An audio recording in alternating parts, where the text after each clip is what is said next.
So the player that we're currently looking at, because of his mustache and hair combination, he looks a lot like Dr. Disrespect, but he's actually Phil Jackson on an early 70s New York Knicks team. When Jackson played, he was known for his energy, hustle, rebounding, and hard work and determination over talent for a guy like him, and he had a decently long NBA career. And I have to assume that people noted how smart of a basketball mind he was while he was playing for the Knicks. And then, of course, when we go to his coaching thing, that does make sense, as he was able to be a part of Michael Jordan winning a whole bunch of championships. He was also able to manage the personalities on those Chicago Bulls teams, and then he won a bunch with the Lakers as well. This is of Kobe's teams with Gasol, but he won a bunch with Kobe and Shaq as well. So you'd think Phil Jackson knows what the hell he's doing. So why the hell did he give Carmelo Anthony a no-trade clause? Now I'm sitting here like a jerk, having to get pennies on the dollar back for my star player.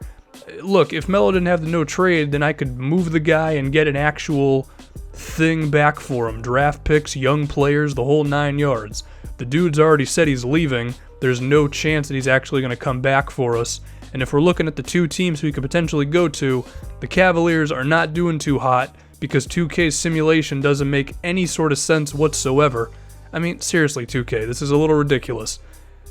And on the flip side, the Rockets are doing great. And Melo has already said he's only going to go to the Rockets. I figured if the Cavs were doing well, then maybe we could make that happen. There's an obvious choice right now, and it's the Houston Rockets.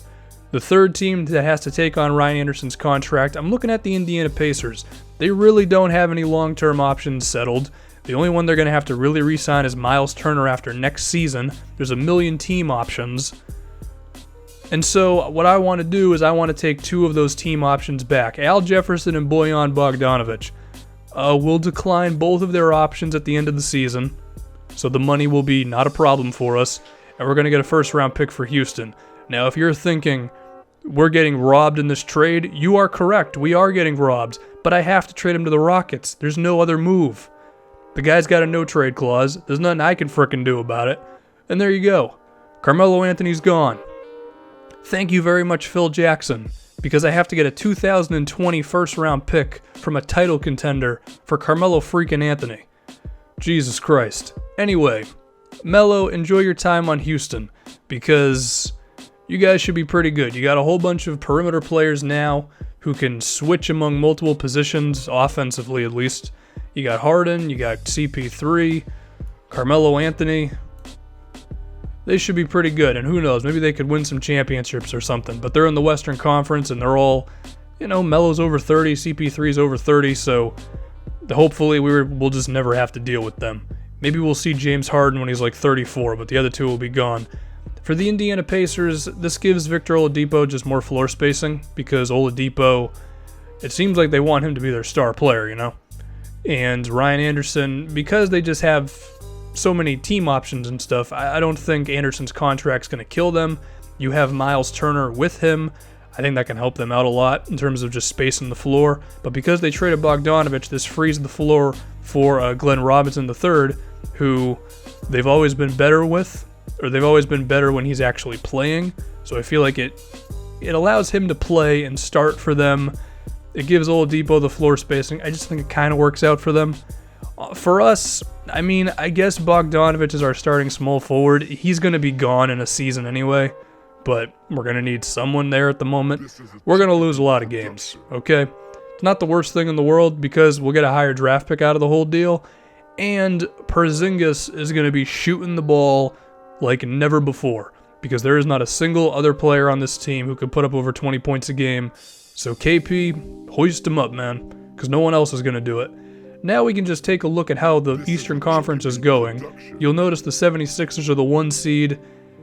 It's the Joel Embiid factor, Also, it seems that Fultz and Simmons are killing it right out the gate, but Embiid seems to be the top dude for him.